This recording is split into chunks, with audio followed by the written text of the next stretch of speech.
в света живеят много различни хора. Има хора, които вярват в едно, а втори в друго, а трети в съвсем друго. Но има неща, приятели, има неща в нашия свят, които всъщност като че ли сякаш повече хора вярват на тях. Едно от тях съм сигурен, че това са извънземните, приятели. Много хора твърдят, че извънземните не съществуват и че няма как да съществуват. И че всъщност хората това са единствените същества на тази планета Земя в тази галактика. Но какво ако ви кажа, приятели, че наистина е имало случаи на хора, които се срещат с извънземни и говорят с тях. Какво са споделили, какво са говорили и над какви теми са говорили, ще разберете в това видео. А вие, приятели, долу в коментарите споделете, вярвате ли в извънземни? Вярвате ли в тяхното съществуване и доколко тези истории според вас са реални и правдоподобни, ще решите само и единствено вие. Също така, на края на видеоклипа, ако видеоклипът ви е харесал, не забравяйте един лайк, един коментар и абониране с камбанка. Нека да започнем, приятели. Вярвате ли в извънземни същества и вярвате ли в това, че те вече нееднократно са се срещали с хора и дори са установявали контакт с тях? По-вероятно с трудност се вярва в тази история. Обаче събитията днес могат да изненадат дори най-големите скептици. В този епизод ще научите за най-убедителните срещи с извънземни. Приятно гледане, приятели! Вашингтонската въртележка. Най-вероятно, някои от най-големите скептици биха били изнадани от днешната история, въпреки че се очаква нито един от случаите на срещи с извънземни да не са настъпили директно с правителствата. Ако това би се случило, те веднага биха насочили към него цял куп от ракети и биха мобилизирали хора и бойни самолети, за да ги ловят. На практика обаче в историята вече е имало подобен случай. В близост до летището на Вашингтон на 19 юли 1952 година около 11 часа вечерта са били забелязани множество неидентифицирани летящи обекти, тъй като по това време не са очаквали никакви самолети. Военните незабавно са започнали да стрелят. Диспетчерът е заявил, че може да бъдат изстреляни ракети и е било взето решение да се изстрелят наистина. Въпреки това не е можело да се стигне до тях. Те са продължавали да се приближават и да се сдържат над летището или над главната сграда на града. Но когато пилотите са успели да се доближат до тях, те напълно са изчезнали от погледа им, също и от радарите, и те са се върнали веднага след като обстановката е стихнала. Този инцидент е наречен Вашингтонската въртележка и се счита за най-добре документиран случай на наблюдение на НЛО. Има много снимки и видеозаписи от този инцидент, но никой не може да приложи рационално обяснение за него. Джордж Адамски. Хората, които четат истории свързани с извънземни, трябва да знаят това име. Джордж Адамски. Това е полски емигрант, който е живеел в САЩ. През цялото си детство той се е интересувал от астрономия и философия. Той даже е писал книга, свързана с контакт с жителите на Венера, където той се е намерил в НЛО кораб, но за това ще ви разкажа малко по-късно. Историята започва през 20 ноември 1952 година. Джордж Адамски е бил на пикник с приятели, когато е забелязал извънземен обект, подобен на цигара. Всички освен Адамски са приели това за американски изтребители, но той се оказал прав. Ако вярваме на разказите на местните хора, от този обект са се отделили други, сребристи и дископодобни, и са кацнали на земята наблизо до група свидетели. Разбира се, хората не са можели да се сдържат и са поискали да се приближат. Когато са се приближили, са видели доста странна форма на летяща чиния, която е била радикално симетрична и е имал плосък купол на върха си с голяма полусфера и ред илюминатори по него. Макар и ръцете на всички да се треперили, хората все пак са успели да направят снимки на обекта. Даже са се опитали да влязат в него, но те са били спряни от човекоподобно същество, който е изглеждал като човек, но не е бил от тази планета. Адамски го е описал като висок, светлокош мъж с коса, стигаща до раменето му, и странични сиво-зелени очи. Лицето му е било гладко.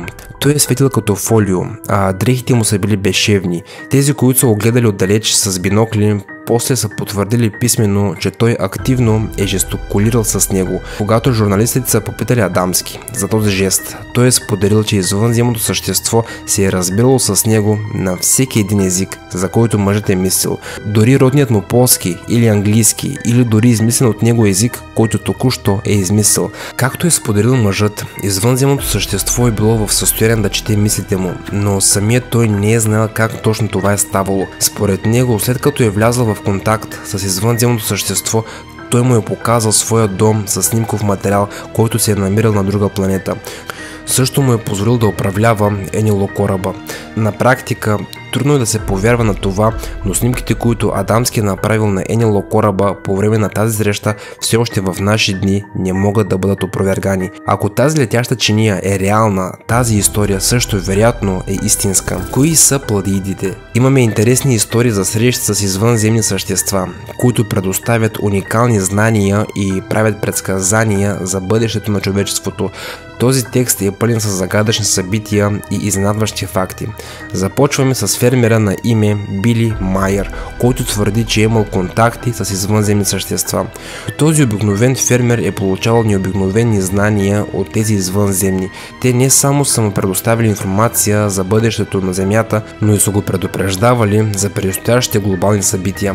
Майер е твърдял, че тези същества направо са говорили с него. Представете си сценария. Обикновен фермер разговаря с извънземни и получава предсказания за бъдещето. Това звучи като научно-фантастичен филм, нали така, приятели? Но има няколко детайла, които правят тази история още по-загадъчна. Първо, съпругата на Били Майер го е обвинила, че фалшифицира данни след развода им. Тя е твърдяла, че той измисля срещите с извънземни и цялата история е измама. Но интересното е, че снимките на Майер са преминали през редица експертизи и на никой от тях не са открити следи на фалшификация. Така че може би съпругата му просто е искала да му навреди. Инцидентът до училището. Както знаете, повечето срещи с извънземните не могат да се докажат, тъй като знаете, има много малък брой свидетели и на база това е много трудно и сложно да се повярва в достоверността на историята, но тази история е различна. Историята се е случила в Зимбабве, където децата са си играли в задния двор на училището, докато внезапно са видели странни дисковидни обекти на небето. Но това не е било всичко. От тези обекти са започнали да излизат необичайни същества и са започнали да разговарят с тях. Невероятно, нали така, приятели? Децата изглеждали спокойни по време на контакта. Те са били толкова спокойни, че даже не са се оплашили. Възможно ли е те да притежават някаква техника за тези цели? Но това не е било всичко. От тези обекти излезли необичайни същества и разговаряли с тях. Невероятно, нали?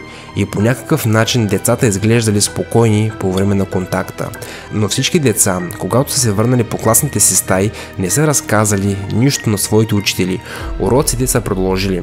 Но на следващия ден за този случай е научил целият град. Някои от децата са започнали да разказват историите на своите родители, а те са вдигнали и паника. След този случай е било разрешено да се изследва въздушното пространство. Военно-въздушните сили са анализирали и изследвали небето, но не са успели да открият нищо. Но защо да вярваме на тези деца? Защото децата в различно време през денонощието са говорили едни и същи неща на своите родители. Даже са нарисували как са изглеждали извънземните и най-интересното е, че рисунките са били напълно идентични. Следващият случай се е развил в Тексас и е станал един от най-популярните случаи през последните години. През 1980 година трима свидетели са твърдили, че са видели голям летящ обект, който е приличал на горящ камък във въздуха. Инцидентът се е случил, когато тримата са пътували и летящият обект се е появил на 40 метра над тях. В този момент цялата им техника се е изключила. След срещата им с този обект са имали еднакви симптоми – радиационно отравяне. Също така са споделили, че всички те имат болки в областта на очите.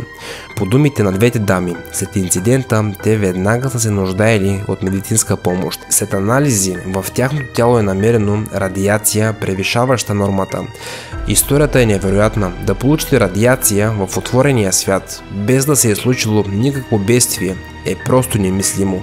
Но какъв е бил именно този обект и кой го е създал и изпратил, остава загадка до ден днешен.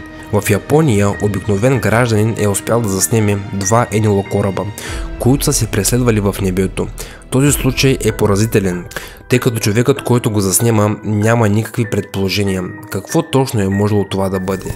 Този видеоклип е заснет от нормален гражданин, който се е разхождал по плажа и се е наслаждавал на почивката си. Според мнозина, този човек е успял да направи най-ясните древни кадри, доказващи съществуването на извънземни, което е особено интересно. Както виждате във видеоклипа, корабите не са се движили заедно, а е имало разстояние между двата. Единият е имал форма на диск, докато другият е бил триъгълен. Не знам до каква степен може да повярвате на това, но съдейки по това видео, това може и да е истина. Тези истории са оставили света в недоумение и се разглеждат като загадъчни събития.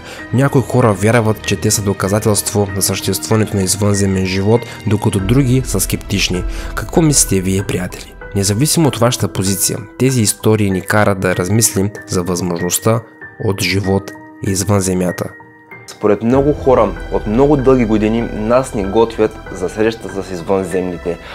Доколко това е вярно и дали това е слух, ще разберем само и единствено с времето. А вие какво мислите, приятели? Наистина ли според вас ни готвят за среща с извънземни или с нещо по-висше или пък нещо много по-подобрено от нас самите хората? Какво е вашето мнение?